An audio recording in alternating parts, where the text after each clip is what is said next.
இப்போ வந்து பார்த்தீங்கன்னா வந்து அடுப்பில் வந்து மில்க் வந்து காசுறதுக்காக வச்சுருக்கேன்.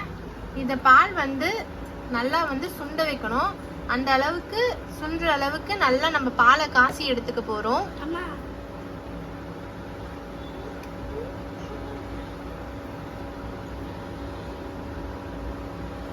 பால் நல்லா சுண்டணும்.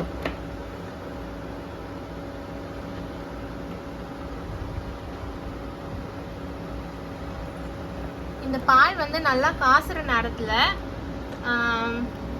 முந்திரி, பாதாம், அப்புறம் ஏலக்காவை வந்து நல்லா பொரிச்சு வச்சுருக்கோம். மூணுத்தையும் வந்து நல்லா பொரிச்சு வச்சுருக்கோம். இதை வந்து எடுத்து வச்சுக்கலாம். அப்புறமேட்டு குல்ஃபி செய்யறதுக்கான மோல்டு வந்து கடையில் வாங்கணும். இது வந்து டிமார்ட்டில் வாங்கினது 39 ருபீஸு. ஆக்சுவலி வந்து நான் முன்னாடி போயிருந்தேன், 8 செட் இருந்துச்சு. அது வந்து நான் இன்னைக்கு போனப்போ அது இல்லை. சரி இருந்ததே நான் எடுத்துகிட்டு வந்துட்டேன். அது ஒன்றே ஒன்று தான் கிடச்சதுனால எடுத்துகிட்டு வந்திருக்கேன். அப்படி இல்லாதவங்க வந்து கிளாஸில் ஊற்றிக்கலாம். இதுக்கு இன்னொன்று சேர்க்க போகிறோம். மில்க் மைடு வந்து ஆட் பண்ண போகிறோம்.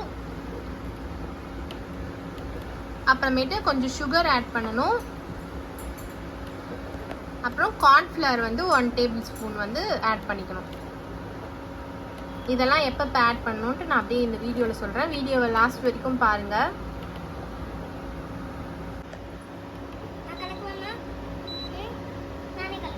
நம்ம கையில் திரிச்சிடும்.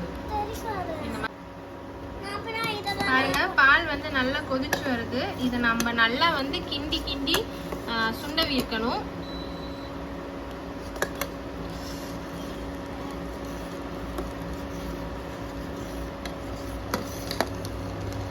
இண்டக்ஷன்ல செய்யும் போது இந்த மாதிரி தான் ஆகும். நல்லா வந்து நம்ம பாலை வந்து சுண்ட வச்சுக்கலாம்.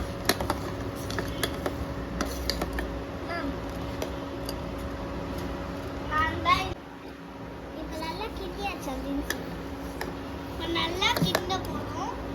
நான் கிண்டியாச்சு.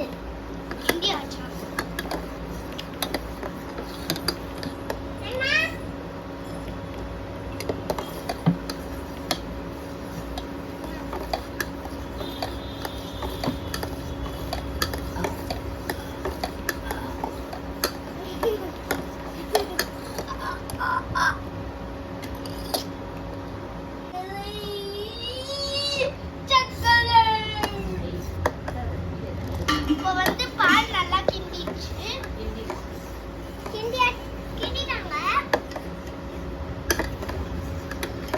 இது குல்ஃபின்றதுனால என் பசங்க தான் ரொம்ப ஆர்வமா என்னென்னமோ பேசிட்டு இருக்காங்க. நீங்க வீடியோவே மட்டும் பாருங்க. பால் வந்து இப்ப நல்லா கொதிச்சிருச்சு. இங்க பாருங்க, மோல்டுலாம் இருக்கு.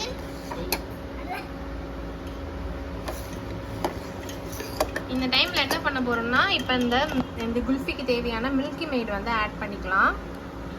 மில்க் மெய்டு ஆட் பண்ணிக்கலாம். மில்க் மெய்டு ஆட் பண்ண போறோம்.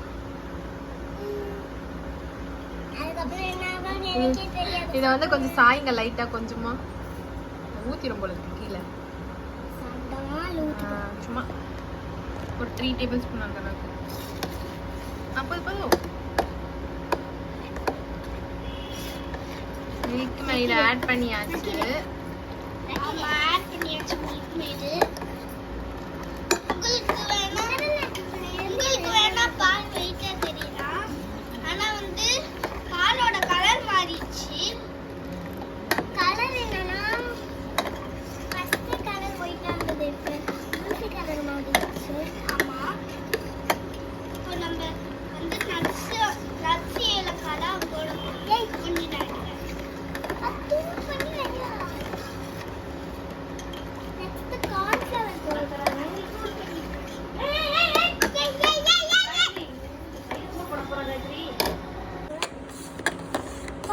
இருமா இந்த டைம்ல வந்து கொஞ்சமா சுகர் ஆட் பண்ணிருக்கோம். மில்க் மெய்ட் ஆட் பண்ணதுக்கு அப்புறம் கொஞ்சம் ஸ்வீட்டா தான் இருக்கு, ஆனா கொஞ்சமா சுகர் ஆட் பண்ணிக்கலாம். இன்னும் கொஞ்சம் சுகர் தேவைன்றதுனால நல்லா கொதிக்கணும். இது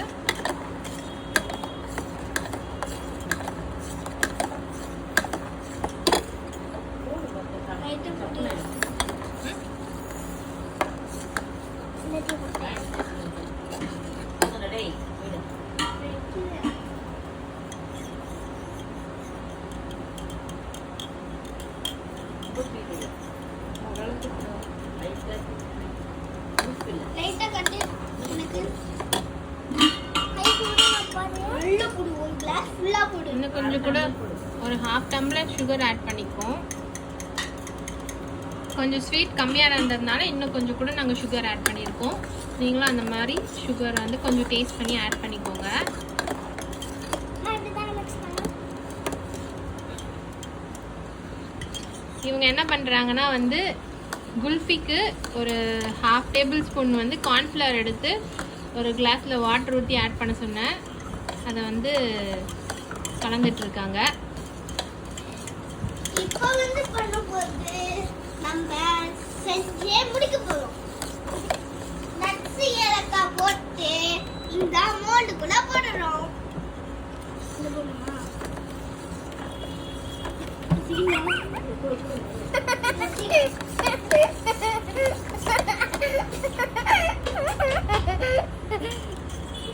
இப்போ ஏலக்காய் கேஷ்யூ போட்டுடலாம்ல. இப்போ ஏலக்காய் கேஷ்யூ பாதாம் வந்து ஃபர்ஸ்ட்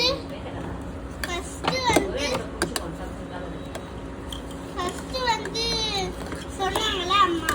ஆஹா, சம வாசனை வருது இல்லை சார்? அம்மா பாயாசம் வருது. பாயாசம் வாசனை வருது. ப்ளீஸ் பாயாசம் ஞாபகம் தானே வந்து இந்த வாசனை இருக்குல்ல. இது கொஞ்ச நேரம் மிக்ஸ் பண்ணிக்கலாம். நீங்க பாத்தீங்கன்னா நல்லா எங்கேயும் கட்டியாகாம நல்லா மிக்ஸ் பண்ணிக்கலாம். பாருங்க நல்லா வந்து இது மிக்ஸ் ஆயிடுச்சு. இப்போ இந்த டைமில் வந்து 1/2 டேபிள் ஸ்பூன் கார்ன்ஃப்ளவர் எடுத்து கிளாஸ் வாட்டரில் நான் கலந்து வச்சுருக்கேன். அதை வந்து இப்போ தாக்ஷா வந்து ஆட் பண்ணுறாங்க. இங்க பாருங்க, நீங்களே பார்த்தா தெரியும் உங்களுக்கு. நம்ம கார்ன்ஃப்ளவர் வாட்டரை ஆட் பண்ணும்போது திக் ஆகிடும். அதனால நம்ம நல்லா கலந்து விட்டுக்கிட்டே இருக்கணும்.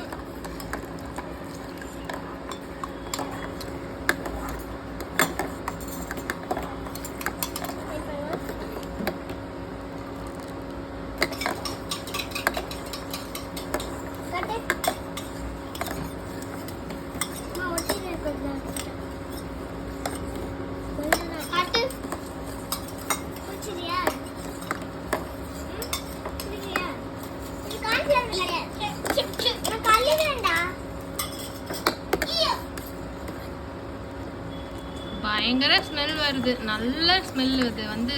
அதுவும் பாயாசம் மாதிரி வருது. அது எப்படி சொல்றதுன்னு தெரியல. ஒரு மாதிரி நான் சொல்றது கேளுங்க. பாயாசம் மாதிரி ஸ்மெல் வருது. நல்ல ரிச் ஸ்மெல் வருது. அந்த மில்க் மெய்டு ஆட் பண்ணதுக்கு அப்புறம் ஒரு ஸ்மெல் வந்துச்சு. கடைசியில இந்த பாதாம் முந்திரி ஏலக்காய் போட்டு தூள் பண்ணி வச்சிருந்த அந்த பவுடர் போட்டோன்னே இன்னும் பயங்கர ஸ்மெல் வந்திருக்கு. செமையா இருந்துச்சு.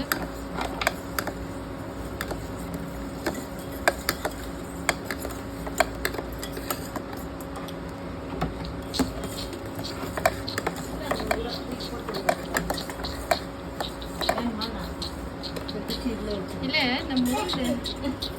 இந்த மோல்டுல 4 தானே ஊத்த முடியும். அதான் மோல்ட் இருக்குல்ல.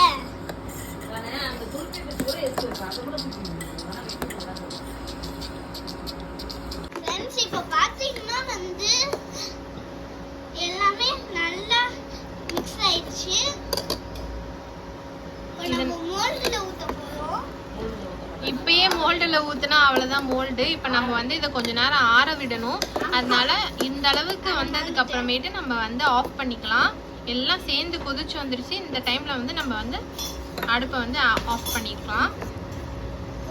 மோல்டு இருக்கவங்க மோல்டுல வச்சுக்கலாம். இல்லைன்னா கிளாஸ்ல வந்து ஊற்றி வச்சுக்கலாம். சின்ன சின்ன கிளாஸ்ல ஊற்றி வச்சுக்கிட்டீங்கன்னா அதை நம்ம ஸ்பூன்ல கூட சாப்பிடலாம். சூப்பரா இருக்கும்.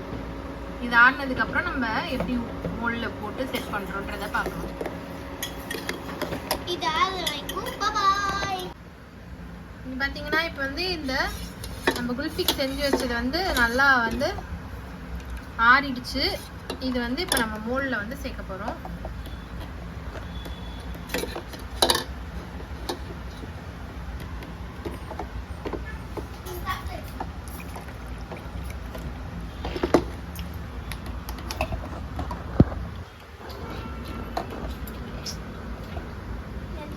நல்லா மிக்ஸ் பண்ணியிருக்கேன்.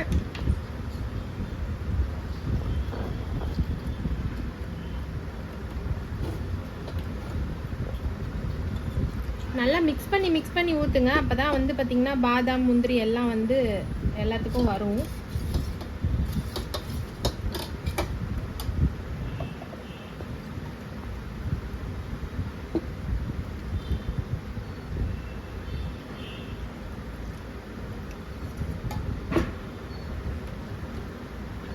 glass.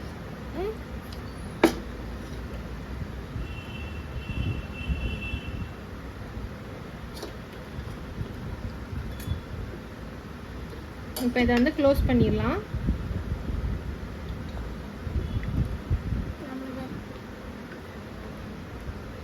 இப்போ பேலன்ஸ் இப்போ உங்ககிட்ட இந்த மாதிரி மோல்டு இல்லை அப்படின்னா இந்த மாதிரி கிளாஸில் வந்து ஊற்றிடுங்க. ருவன் வேறு கிளாஸ் எடுத்துகிட்டு வாப்பா, வேறு கிளாஸ் எடுத்துகிட்டு வா. கிளாஸ் ஊற்றிட்டு இப்பயே நம்ம வந்து குச்சி வந்து வச்சோன்னா அது வந்து நிற்காது. கொஞ்ச நேரம் வந்து ஃப்ரிட்ஜில் வைக்கணும் ஃபஸ்ட்டு, அதுக்கப்புறமேட்டு நம்ம குச்சி இன்சர்ட் பண்ணிக்கலாம். இப்போ இது எல்லாத்தையும் நம்ம வந்து ஃப்ரீசரில் வச்சிடலாம். ஒரு 6 to 7 hours உள்ளே இருக்கணும். உங்கள் ஃப்ரீசர் எப்படி வந்து ஐஸ் ஆகுது அப்படின்றத பொறுத்து தான் இது. நம்ம இப்போ எல்லாத்தையும் வந்து ஃப்ரீசரில் எடுத்து வச்சிடலாம்.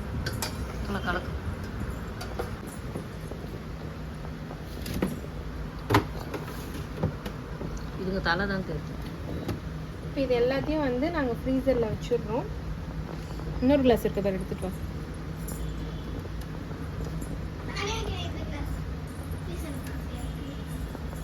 உன் தலை தான் தெரியுதான்.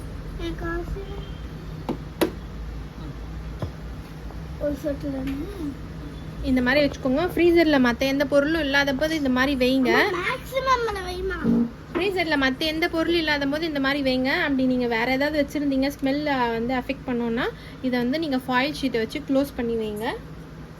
நம்ம ஃப்ரீஸ் ஆனதுக்கப்புறம் குல்ஃபி எப்படி ரெடியாக இருக்குன்றதை பார்ப்போம். குல்ஃபியை வந்து செஞ்சு எப்போ வந்து மோல்டில் ஊற்றி ஃப்ரிட்ஜில் வச்சனோ ஃப்ரிட்ஜை சுற்றி வந்து ஆல்ரெடி 2 கிளாஸ் குல்ஃபியை வந்து என் பசங்க அது ரொம்ப கெட்டியாக ஆகிறதுக்கு முன்னாடியே லைட்டாக க்ரீமியாக இருந்தது அப்போயே சாப்பிட்டு முடிச்சிட்டாங்க. சரி மணி 12:30 ஆயிடுச்சு, இவங்க 2 பேரும் தூங்கிட்டாங்க, இந்த டைமில் தான் நம்ம சாப்பிடலாம் அப்படின்னு சொல்லிட்டு நம்ம வந்து ஃப்ரிட்ஜிலேருந்து ஒரு கிளாஸ் எடுத்துகிட்டு வந்தேன். மோல்டு எடுக்கலான்னு பார்த்தேன், அது இன்னும் கெட்டியாகலை. கிளாஸில் இருக்கிறது நல்லா கெட்டியாக இருந்துச்சு. நிம்மதியாக வந்து 1 glass ஆஃப் குல்ஃபி நான் சாப்பிட்டேன். சூப்பராக இருந்துச்சு. நீங்கள் உங்கள் வீட்டில் ட்ரை பண்ணி பாருங்கள். உங்களுக்கு இந்த வீடியோ பிடிச்சிருந்தா லைக் பண்ணுங்கள், ஷேர் பண்ணுங்கள், கமெண்ட் பண்ணுங்கள். அப்புறம் காயத்ரி கார்த்திக் சேனலை சப்ஸ்கிரைப் பண்ணுங்கள். உங்கள் பசங்களுக்கு வெளியில் வாங்கி கொடுக்கறதுக்கு பதிலாக இதை நம்ம ஈஸியாக வீட்டில் செஞ்சு தரலாம். மோல்டில் இருக்க குல்ஃபி எப்படி வந்திருக்குன்னு உங்களுக்கு ஒரு வியூ காமிக்கிறேன். பாய், நெக்ஸ்ட் வீடியோவில் பார்க்கலாம். Have a healthy life.